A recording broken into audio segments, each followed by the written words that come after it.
morning, good afternoon, good evening. Zimbabwe is a failed state, and the root cause of it is the country's failure to hold free, fair, and credible elections. And so, for the last 45 years, the country has been stuck with this corrupt, incompetent, and tyrannical Zanu PF dictatorship.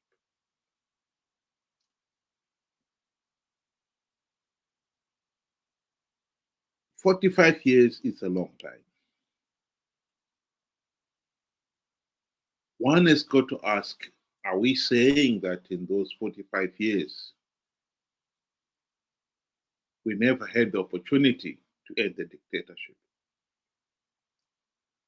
The answer to that is we did have the opportunity to end the dictatorship. The best chance was during the 2008 to 2013 GNU.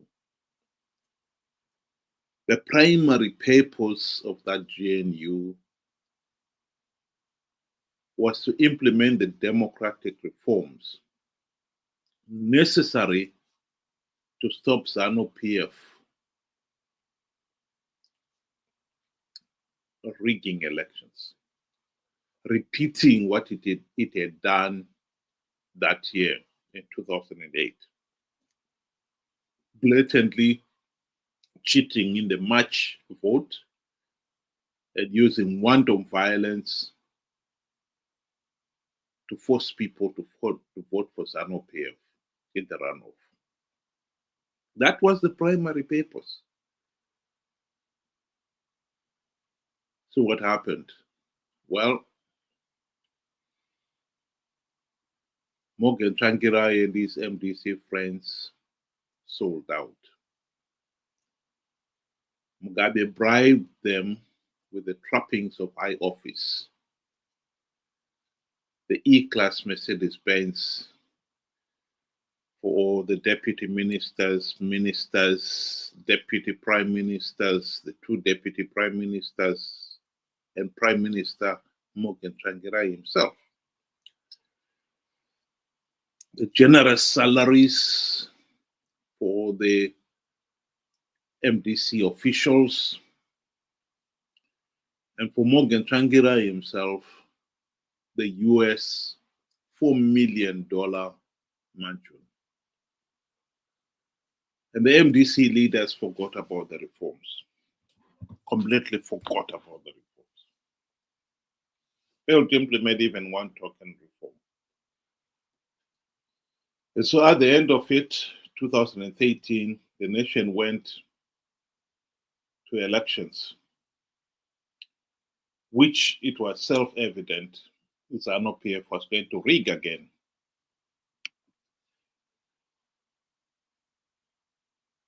And the opposition guys realized it. They could see it.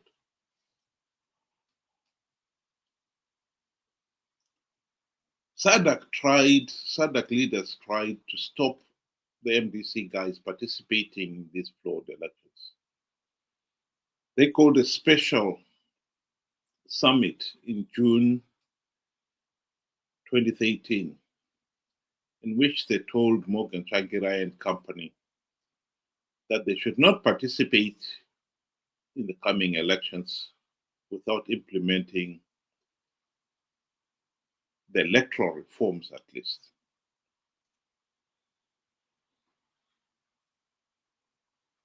Fortunately, their warning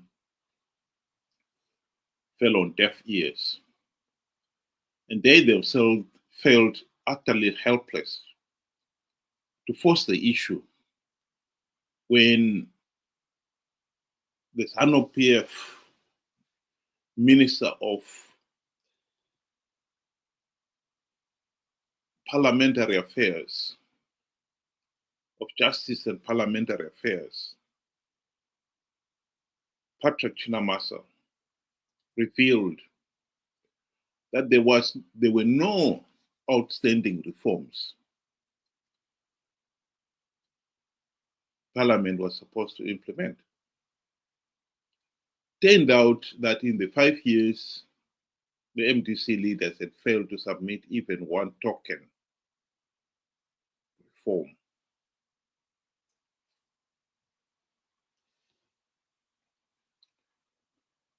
So there was really no justification to postpone the elections.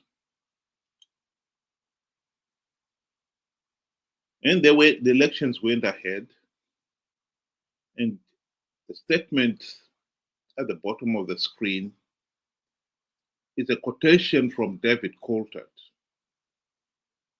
one of the opposition leaders, who admitted that in 2013, they could see that the election process was flawed. So flawed, so illegal, the only logical thing to do was to withdraw. But they did not withdraw, as he admits there, because the MDCN guys feared that the MDCT guys would participate and win the parliamentary seats which the new Zanu PF was offering to entice the opposition to participate, and that they could not stomach. So in the end, they all participated. Some won some of those gravy train seats. And ever since the GNU debacle, this has been the MDC Triple C leaders' position. They would participate in the flawed elections, regardless how flawed the process got, for the sake of the few gravy train seats on offer.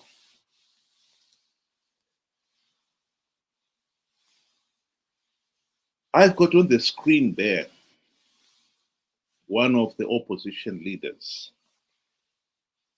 She joined the opposition in the 2018 elections. She participated in those elections as an independent, Fadzayi Mahere. She was hell-bent on participating, even when she was told and warned repeatedly that the elections would be rigged and that participating would give Zanu PF legitimacy. She nonetheless was determined to participate.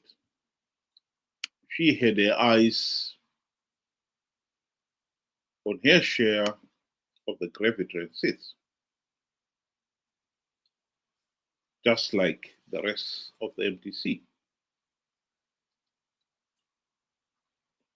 She didn't win in 2018, and she came back and participated in 2023. That year, those elections, both SADC and the AU had election observers. And their conclusion was the electoral process was flawed and illegal.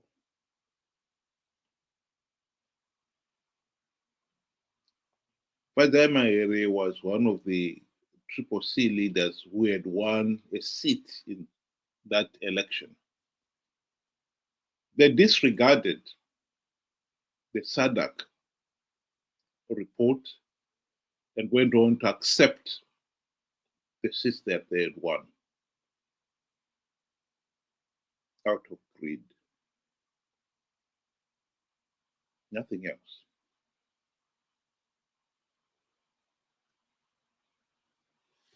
She was later on ambushed by Sengezo Salangu, and she had to give up her seat. But ever since, she has been back on the campaign trail. desperate to get back into parliament out of greed. It is laughable that in one of her latest posting, she should be the one saying, as you can see on the screen there, it doesn't matter who you are. If you take a car from Chivhayo, I automatically lose respect for you. I repeat, it doesn't matter who and how high up you are. Well,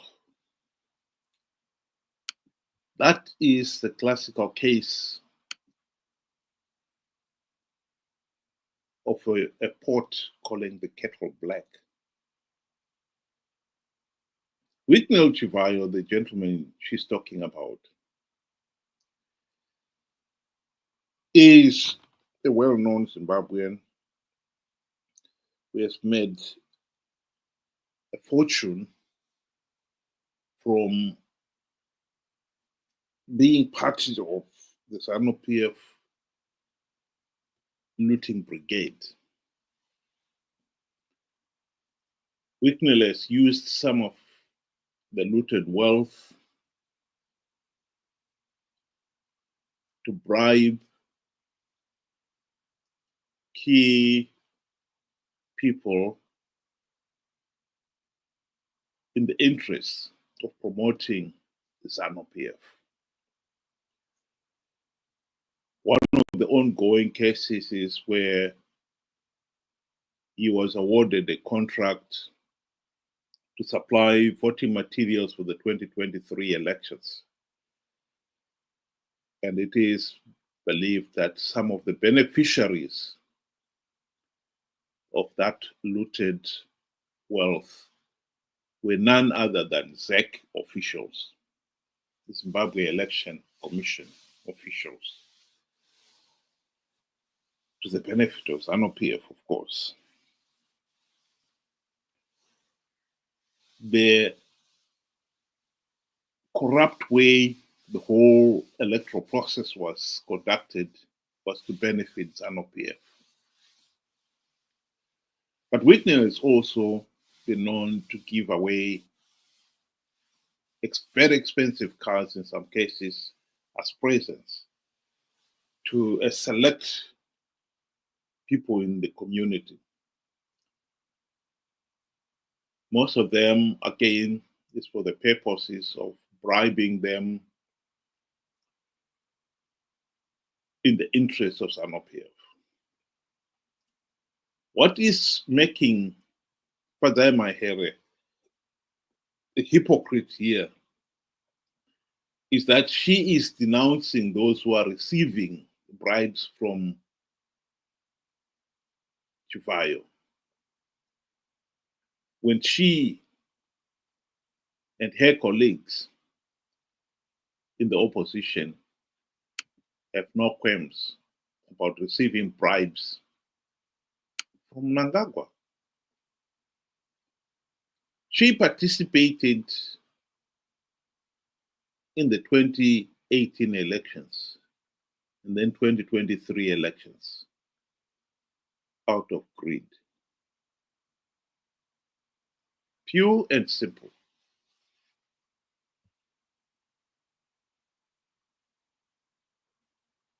Yes, the person who is providing the bribes for the opposition MPs is none other than Emerson Dambuzo Mnangagwa himself. This cartoon was produced in November 2022, when Mnangagwa offered US 20,000, supposedly a housing loan, to all the MPs, including the opposition MPs.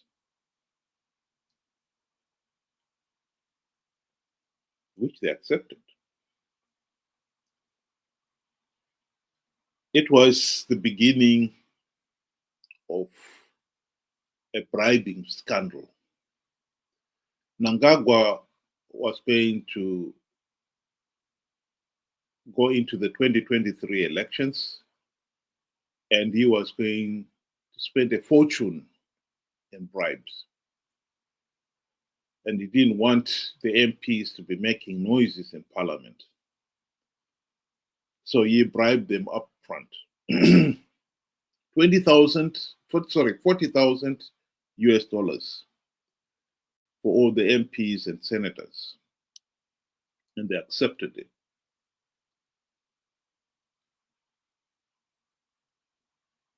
And so they could not complain when he extended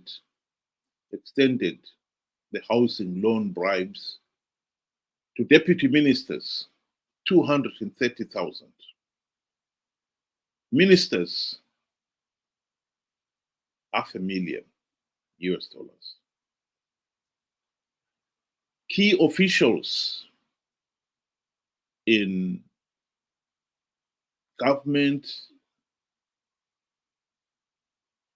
security services were each given sums of money comparable. Chiefs, they were given twin cab cars worth 60,000. Village heads, motorcycles. Judges, 400,000.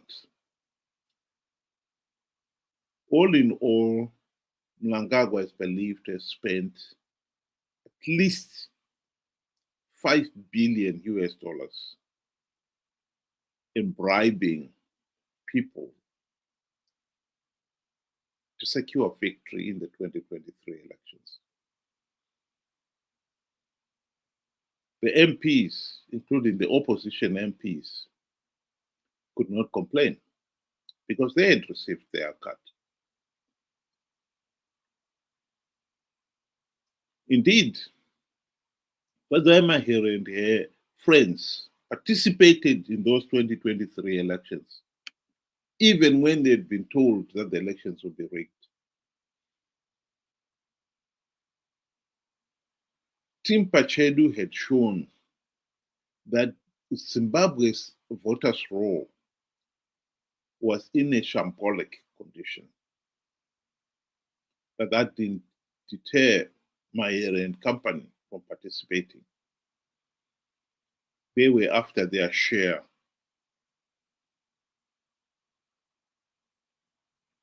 of the gravy train benefits, one of which is the 60,000 US dollars for a car.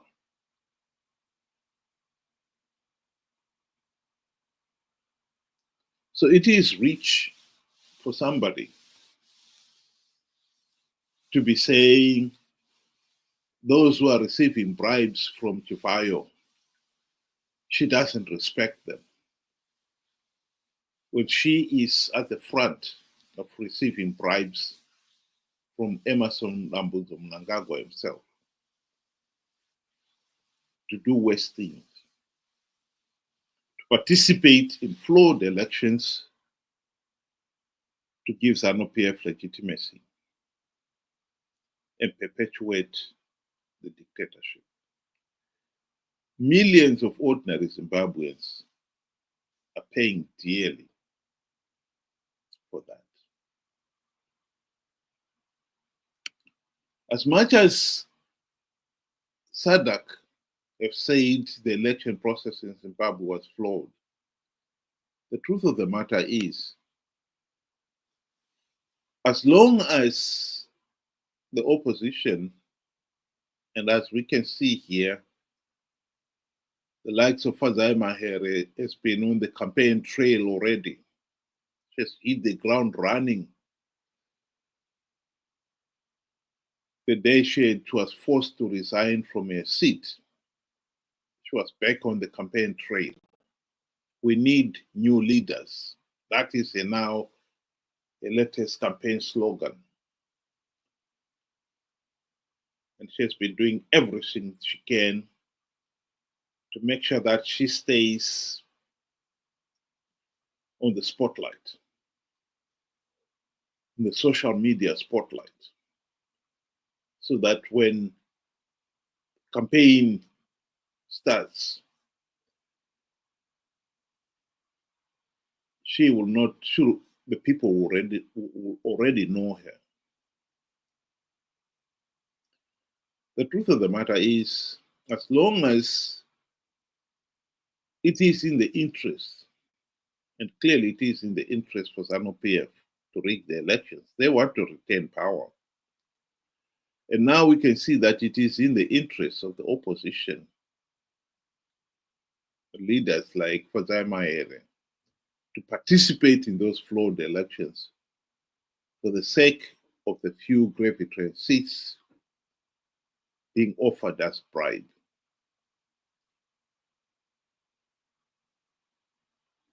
And as long as people like her are able to persuade the Zimbabwe electorate that the system is working, that they will win, that they will be effective if they're in parliament, we are not going to see an end to this failed state. What we need is to make sure that the people themselves realize on the sheer futility of participating in flawed elections.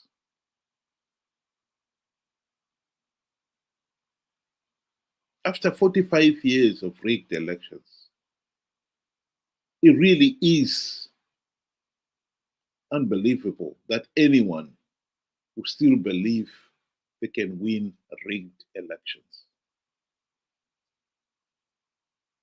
What is wrong with implementing the reforms so that we've got free, fair, and credible elections? The rules are there for a purpose.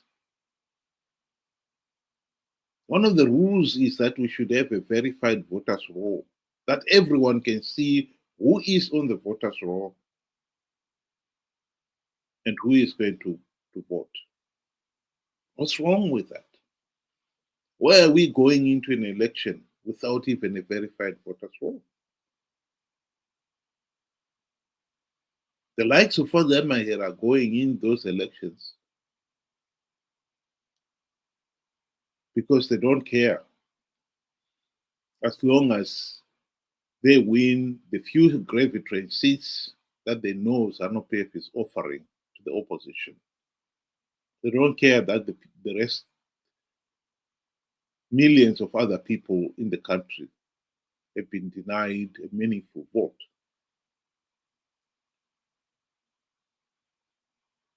They don't care. It's the electorate who have got to realize that they are being used. They're being exploited. They're being taken advantage of.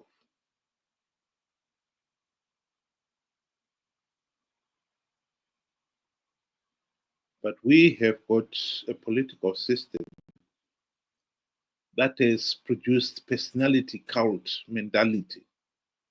And that is at the heart of our problem. It won't take Chamisa and Fadzayi Mahere and company more than a day to persuade some people out there to participate in 2028 elections, even without a single reform implemented. They'll be told that the party, the opposition, would win, that they've plugged all the vote rigging loopholes. The same old idiotic lies will be repeated, and they will believe it. That is the tragedy of Zimbabwe.